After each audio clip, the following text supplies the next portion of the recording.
ببین گوهر، میخوام بگم نگه داری من پیاده خیلی خوب باشه. ببین میخوام بگم هرچی در مورد خودم و زندگی مشترکم گفتم واقعا حقیقت محض بود. لطفا نرین تو محل. خیلی خوب باشه نمیرم، اما بذار من که یک کلمه حرف بزنم. خدا آقای مهندس ادامه نده، واقعا حالم خوب نیست. چشم بفرمایید.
چی اومدی اینجا؟ مگه نگفتم دیگه تو این شهر پیدات نشه؟ چیکار داری؟ ناچار شدم آقا. خب اینجا چه غلطی میکنی؟ مگه نگفتم زنگ بزن بهم؟ گوشی خود گم کردم. خب شماره‌مو از تو کارگاه یکی میگرفتی. هیچ وقت نشد. پلیس آمد در مابین ساختمان و همه همشریای ما رو گرفتن. کی؟ شب قبل. ما و چند تا دیگه فرار کردیم. در اون وقت گوشیم هم گم کردم. در تهران هم که جایی نداشتم برم. خیلی خوب برو دمه ده. برو اون ور خیابون وایسی تا من بیام. بذار من با این یارو گودرزیه حرف بزنم. اون چش دیدن تو نداره، بعد مهندس بره برای تو رضایت بگیره. بازم این نکبت از اون نکبت نرمتره. الان دارم میرم سر ساختمون دیگه. بذار من کار خودم رو بکنم. اینقدر رو مخ من قیقاج نره. خدافظ.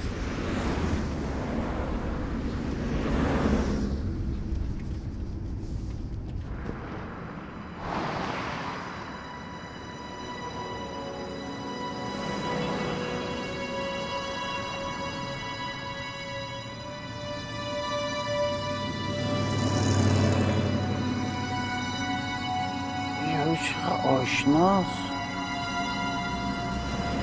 کجا دیدمش؟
مجبورم بذارمت اینجا.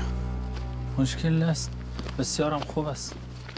اینجا مال خودمونه، یعنی جز من بدون اجازه من هیچ کس نمیتونه بیاد اینجا. یه مدتی اینجا بمون تا برات یه فکر بکنم. باش، تشکر. امشب با اینا سر کن، فردا آذوقه و خرت و پرت برات میخورم. باش، تشکر. با تو از اینجا بیرون نمیذاری، کسی اینجا نمیاد، اگرم اومد در رو براش باز نمیکنی. فهمیدی چی گفتم؟ بله بله.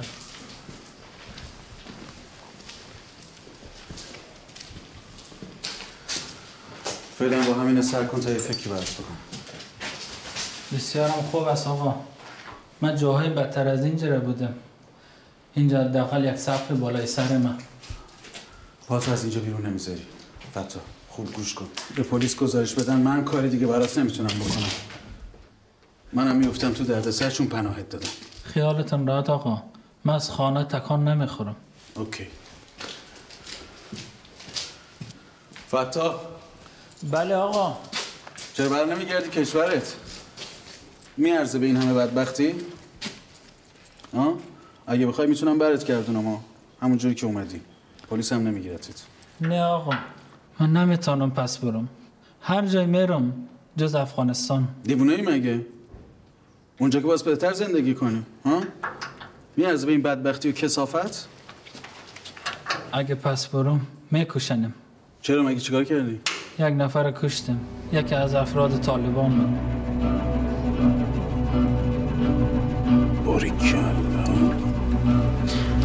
آفرین، کاری کردی؟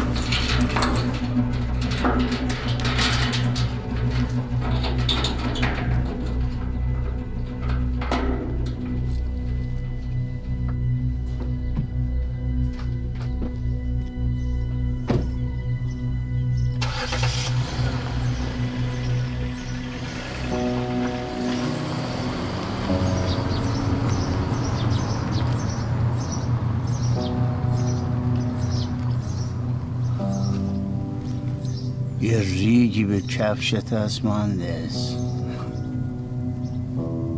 دارمت. حدیث میگم داییت یه وقت نگران نشه. بده من میبودم. دایی من انقدر درگیر زندگی خودشه که اصلا حواسش به من نیست. دیروز به محض اینکه رسید خونه یه راست رفت تو اتاقش. بهنا من تو اتاق خودم بودم. حتی سر نیومد بزنه ببینه من هستم نیستم. بیا مرسی. داییت خیلی آدم خوبیه. خدای حقش نیست این کارهایی که دارم باش میکنم. به کار مگه دارم باش میکنم؟ همین عمتو میگم دیگه. او قدر داییتو نمیدونه. الان آدم نجیب مثل مهندس کجا پیدا میشه؟ آره میدونم. ببین از یه طرف خیلی خوشحالم که عمم داره اینجوری جلو مادر جونم وای میسته. ولی دایم خیلی گناه داره له میشه این وسط. برش کن بگذریم. تو من بگو چی شد نظرت عوض شد؟ تو که مخالف بودی. چون قبلا امید داشتم ولی الان هیچ امیدی ندارم. من که بهت گفته بودم. بازم پردیس، تصمیم توه. هر کاری تو بگی همون کارو میکنه. ببین انقدر عصبیم که اصلا نمیتونی باور کنی. یعنی افکار من، احساسات من برای هیچ کدومشون ذره اهمیت نداشت. مامانم که از دستم بیشتر از همه عصبیم. ازش توقع داشتم پشتم وایسته. فکر می‌کردم بیشتر از همه هوامو داره. همون از همه بیشتر جلوم وایساد. ببین اگه بازم کوتاه نیان دلم میخواد برم یه جایی که دست هیچ کدومشون بهم نرسه. اصلا نمیخوام همچی خونه باید بگم.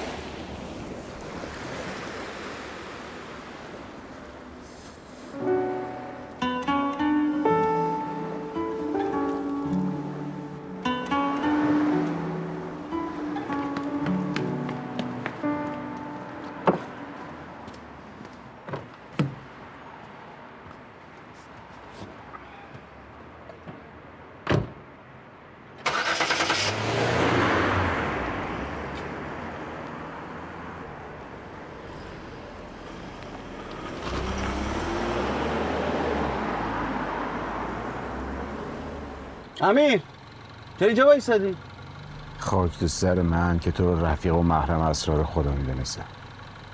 یا خدا چی شده؟ کثافت.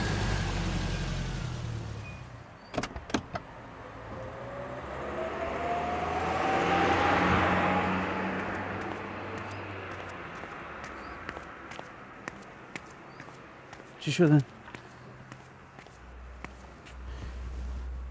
خجالت نمیکشی بی حیا؟ افتادی دنبال من جاسوسی مدل میکنی ها؟ این از کجا آوردی؟ خفه شو. تو نرو امیر، این اصلا ربطی به من نداره. فقط تو از قرار اول من آیدا خبر داشتی. هیچ کس نمیدونست آیدا برگشته ایران.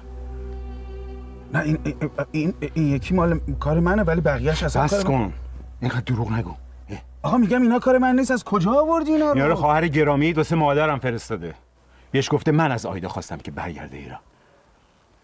من خیلی صادقانه بهت گفتم بین من و آیدا هیچی نیست. این یه قرار دوستانه است. اما جناب عالی چیکار کردی؟ افتادی دنبالم. عکس گرفتی گذاشتی کف دست زنم. ما فروختیم. من نه فروختی. ما فروختی. آقا من باهات رفیق بودم اینطوری بودم. اگه من با آیدا رابطه‌ای داشتم به تو میگفتم احمق. آقا من میدونم تو اصلا با آیدا صنمی نداری. پس واسه چی این کار کردی؟ ها؟ برای اینکه فائقه رو راضی کنم نره. برای اینکه داشت بدقله کنم. مگه تو می‌دونستی فائقه رو بره؟ ها؟ آره میدونستم. فائقه یه ساله که برای یه سال قرار بود بره. هیچ من نگفتی؟ آره؟ آخه هیچ اصلا نتونستم کاری کنم بابا. به جان پرهام و پردیس قسمم داد گفت اگه حرف بزنی من تا عمر دارم باهات حرف نمیزنم. خیلی کثافتی. آقا من پای آیدا اومد وسط خوشحال شدم. گفتم این اگه بفهمه میترسه منصرف میشه. نمیدونستم اینقدر حماقت میکنه. همینقدر احمقه. هست. اینقدر احمقه که این نخ پوسیده‌ای که بینمونه رو با همین کارش پاره کرد. اینقدر خره که این عکس‌ها رو داده به مادرم که اونو بترسونه. فقط واسه اینکه خریت خودش رو توجیه کنه به من تهمت زد. اینقدر این زندگی واسش بی‌ارزشه که دید آیدا اومده اما گذاشت رفت. تمام. حالا بهش زنگ بزن بگو گند زدی تو زندگیت دیگه. تمومه. باشه بهش میگم. امیر تموم شد یعنی چی آقا تموم شد یعنی چی آقا؟ ایزی بابا ایزی. امیر ای بابا خدا بگم چی کارت نکنه زن.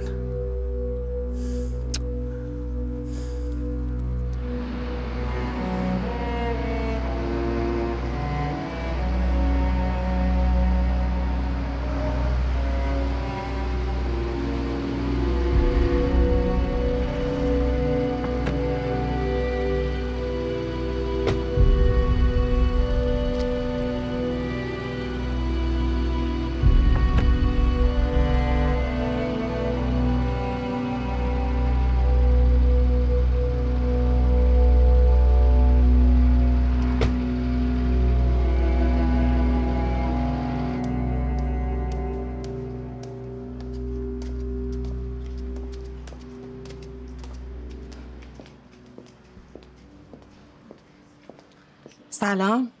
چرا اینجا؟ تشریف می آوردیم بالا. اینجا در شأن شما نیست؟ اگه تو شأن حالیت بود شأن خودتو حفظ می‌کردی. یه سوال ازت میکنم و میرم. امیدوارم آخرین باری باشه که میبینمت. میتونم بشینم جواب سوالتون رو بدم؟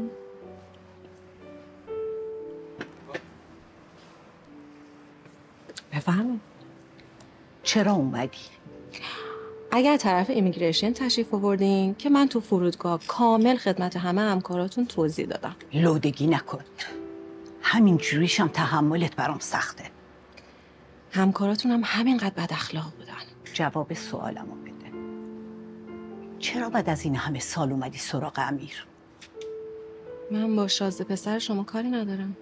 پس چرا این ور اون ور این همه قرار میذاریم؟ همه قرارها و ملاقاتهای ما کاری بوده که البته به لطف شما اونم نشد. اگه غیر از این باشه که میگی بد میبینی آیدا. میدونی که من برای حفاظت از بچه‌هام هر کاری میکنم. هیچ وقت اجازه نمیدم که دوباره وارد زندگی پسرم بشی. کاش از عروستون هم میپرسیدین که دوست داره این زندگی حفظ بشه یا نه. تا اونجایی که من فهمیدم علاقه‌ای نداره به حفظ این زندگی. تو برای چی با فائقه در ارتباطی؟ دنبال چی هستی؟ فائقه با من در ارتباطه. اتفاقا خیلی هم کول و باحال و با هم درد و دل میکنیم و چند وقت پیش بهم زنگ زد 2-3 هفته پیش. گفت که حالش اصلا خوب نیست، دلش نمیخواد بیاد ایران. از زورگویی‌های شما خیلی خسته شده. دلش میخواد بره یه جای دور، خیلی دور. مزخرف نگو.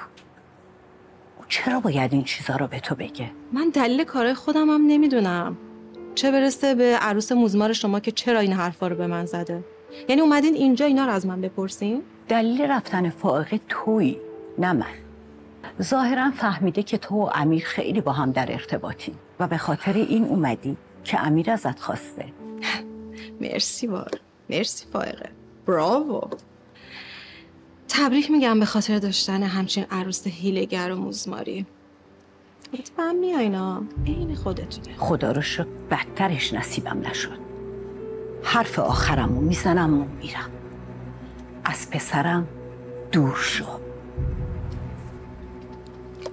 How far؟ چقدر دور؟ هرچی دورتر بهتر.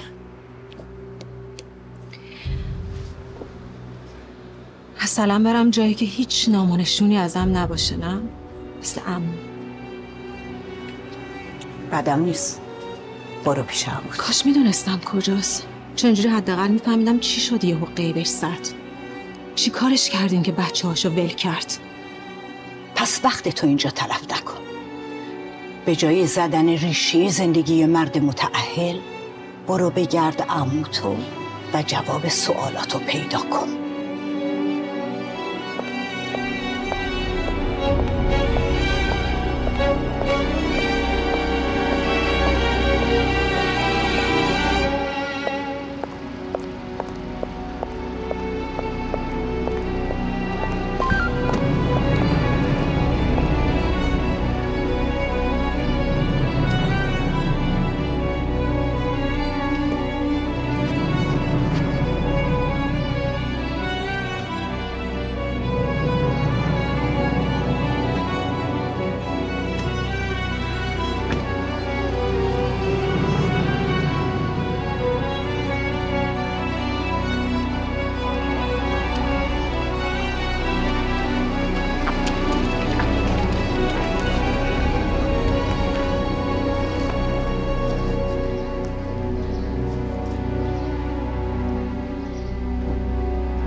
سلام عمو. پیام رضوان رو گوش کردی؟ آره گوش کردم. مطمئنی خودش بود؟ بله خودشه. شکسته و داغون شده ولی خودشه، مطمئنم. چیزی نگفت؟ مریضیش چیه و اینا؟ نه، یه پیام دادم دیگه جوابمو نداد. به نظر شما چیکار کنم؟ فکر نمی‌کنی بهتر باشه همه چی به بچه‌ها بگی؟ خودم انقدر مصیبت و گرفتاری دارم، همونا برام بسه.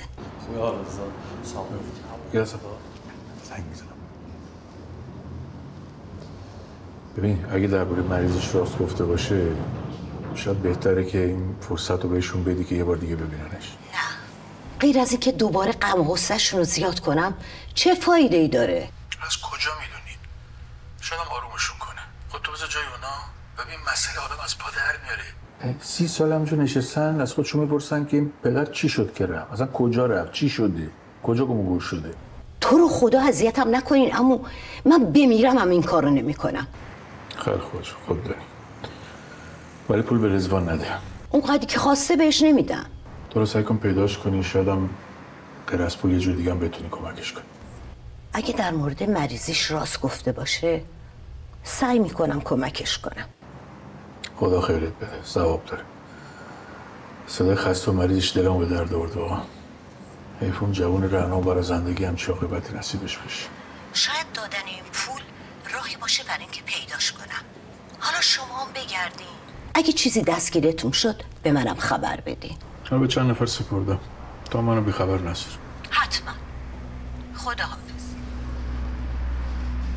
چند روز بهت فرصت دادم خوب فکراتو بکنی، اما انگار مثل همیشه منو جدی نگرفتی.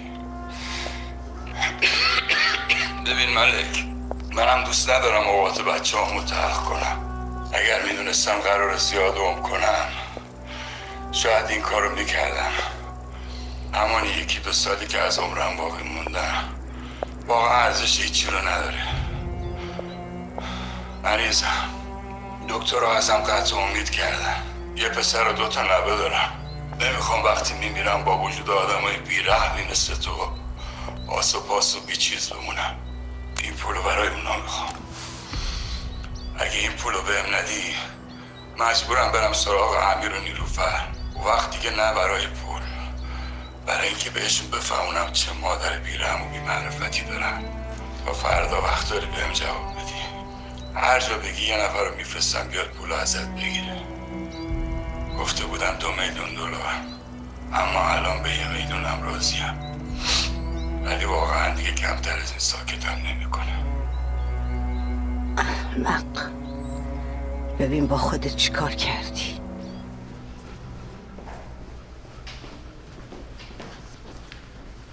سلام آقا، صبح بخیر. خانم مردانی چند دقیقه پیش زنگ زده کارگزینی گفته میخواد استعفا بده. چیزی شده؟ اتفاقی براش افتاده؟ من چه میدونم.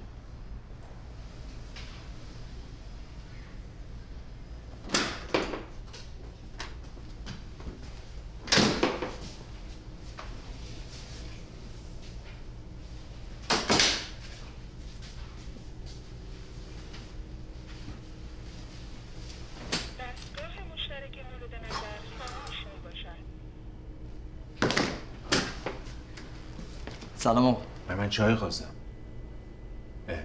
چشم آقا.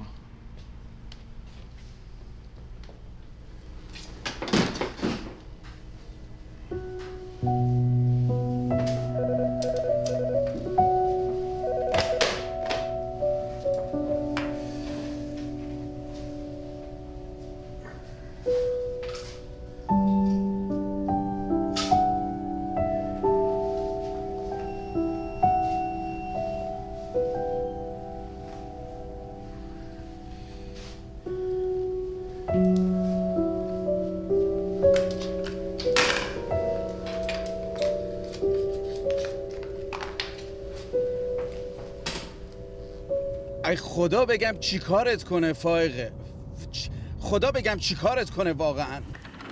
واسه بد و بیرا گفتن الان اصلا وقت مناسبی نیست. اینجا نصف شبه. اصلا مهم نیست که چه وقت روزه چه وقت شبه. داری چی کار میکنی با زندگیت فائقه؟ برای چی عکس امیر رو فرستادی برای مادر؟ داری زندگیتو خراب میکنی یا؟ چیو خراب میکنم؟ اونه که داره به من خیانت میکنه. امیر به تو خیانت نمیکنه. اینو بفهم. من قرارشونو به تو گفتم که سر عقل بیای. برای چی جاسوس فرستادی بالا سرش؟ برای چی پای منو کشیدی وسط؟ اخو عکس منو نمیفرستادی لااقل. تو هم همش به فکر خودتی ها. ببین خره، بی خودی داری دست و پا میزنی.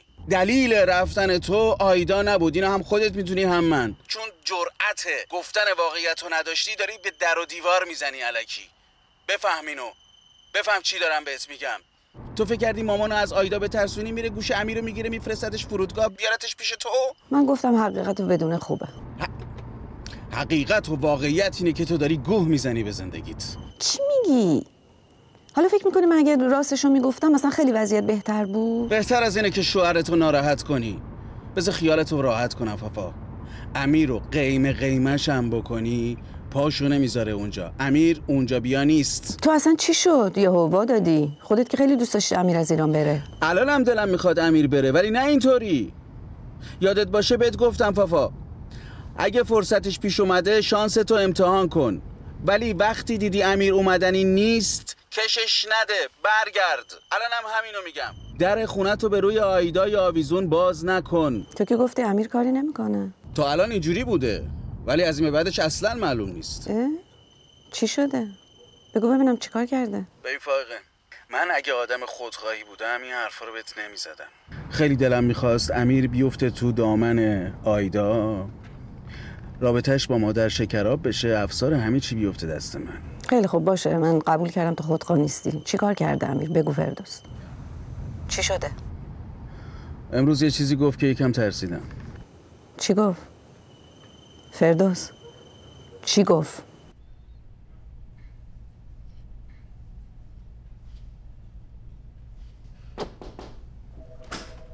بله ببین آقا زنگ بزن بگو بیاد سر کار. حمید آسودگان، این چهارخوار خانم مردانی نیست؟ همون که اون روز اومده بود. من باش صحبت کردم، از تأسیسات انگار یه چیزی سر در میره. حالا بسپرش به عظیمی، یه جایی توی پروژه‌ای ازش استفاده کنه. بله چشم. آقا فقط یه نکته، خانم مردانی هم نامه استعفاشو فرستاد. خیلی خوب، حالا فعلا دست نگه دارین، اون نامرم بیار بذار اینجا. باشه چشم. با اجازه.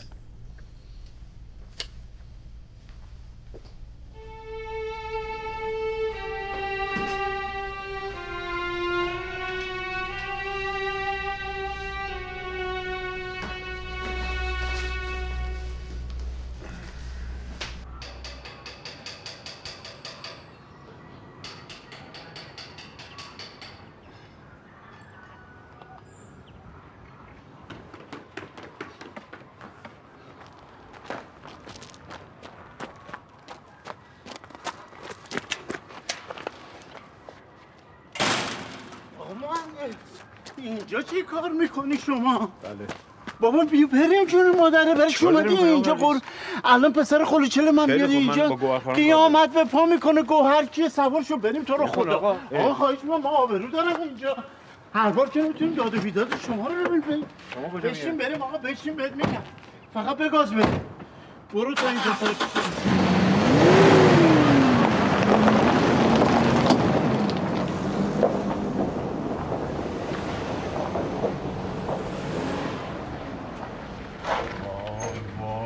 این چه سمی بود اول صبحیه به ما دادی؟ مگه دفعه قبل ندیدی چه شری به پا شد؟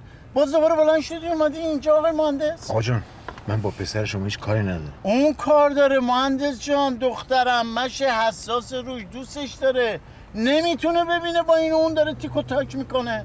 تیک و تاک چیه؟ چی میگی شما؟ گوهر کارمند منو. ای داد بیداد، میفهمم مهندس جان عزیز دل، ما هم آدمیم. بد کوفتی این خاطرخواهی. بله مخصوصا وقتی بد موقع بیاد گریبون آدمو چی داری میگی آقا پرویز؟ اصلا نمیفهمم حرفت چی. بی خیال مهندس، اصلا ولش کن. این کارمندت الان مگه نباید سر کار باشه؟ برای چی بلند شده اومدی در خونش؟ مثلا همین دیگه، نیومده سر کار، منم اومدم ببینم مشکل چیه، چیزی شده؟ مهندس جان عزیز من اصلا تو مود عشق و عاشقی این چیزا نبودم و نیستم. آره یه دلدلای قدیما میکردم، حالتون میفهمم. سوا این حرفا من تنها بزرگتر این دخترم، دیر یا زود باید بیای سراغ خودم، کارت به من میفته. الان هم حرف دلتو راحت بهم بزن، اشاره کنی دستیشو گذاشتم تو دستت، تمام. فقط بهم بگو چته، چی میخوای؟ آقا جان تو چرا سوء تفاهم شدی؟ جان باشه مسئله نیست. بفرما میگم آقا. به قول معروف این بزرگان میگن آنچه شرط بلاغ بود ما گفتیم. خود دانی. دست شما در. فقط مهندس جان اتفاقا صبح میخواستم بیام سراغت بهت بگم به این کارمندت زیر دستی آقای زالی بگی بی خیال این شکایت بشه، بره رضایت بده. 180-90 تومان دیه بریدم برامون. خیلی خوب، من قبلا هم بهت گفتم این قضیه ربطی به من نداره. خودتو کنار نکش مهندس جان، یه کاری بکن دیگه. اگه رضایت نده من مجبورم گوهر رو از خونه بلند کنم، یکی دیگر رو بیارم پول پیش بگیرم تا دیه رو بدم. رو کوپوس کن. شما چرا هر چی میشه گیر میدی به این دختر بنده خدا؟ مگه خواهرزادت نیستی؟ خب ندارم چیکار کنم؟ خریدارم که تخمشو ملخ خورده. تو این 3 ماه فقط یه معامله داشتم، نمیتونم برم دزدی که ندارم. خیلی خوب آقا، من با آقای زالی صحبت میکنم ببینم رضایت میدی یا نه. اگه رضایت نداد خودم پولشو بدم راضی میشی شما؟ ما رو شرمنده میکنی. دم شما گرم. به کاری میکنیم ما دوچار سوء تفاهم بشیم دیگه.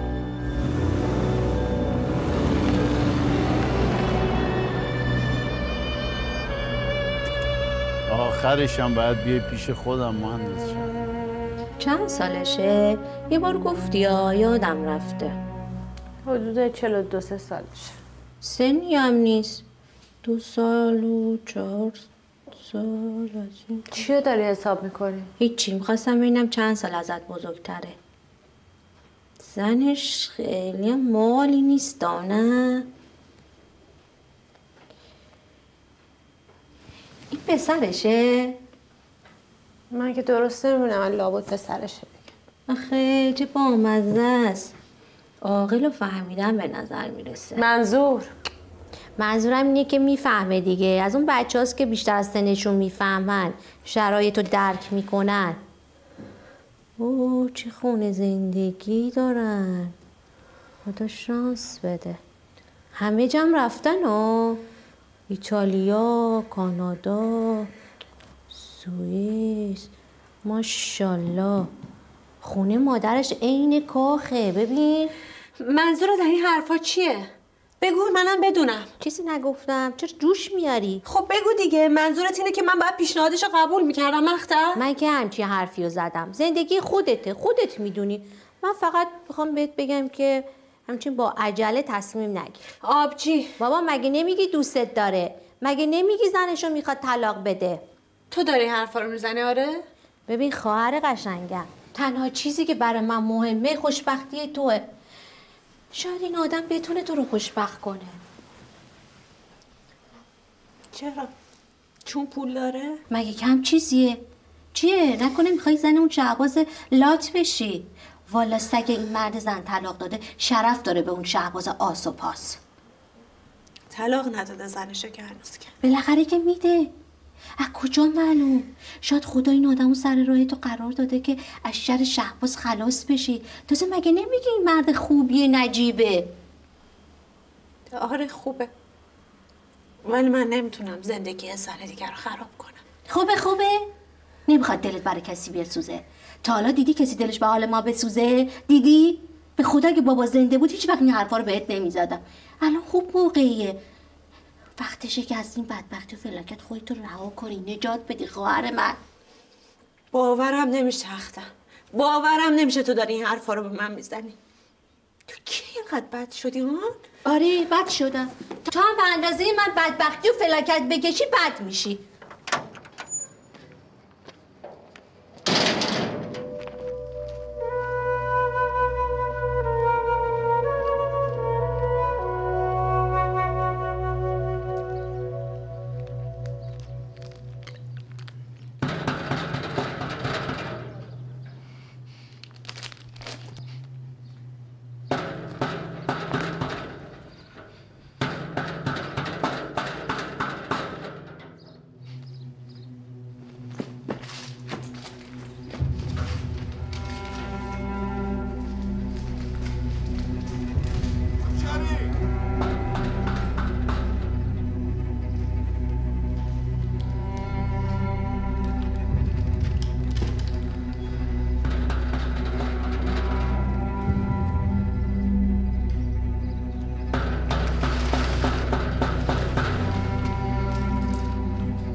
سلام وطندار، خوب هستی؟ جانت جور است؟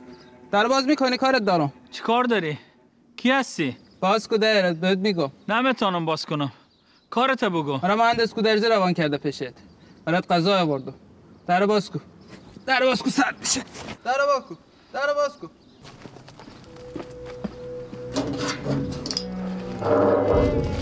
آقا مسلم برو من خودم میام. بچه شما آقا غذا سرد نشه.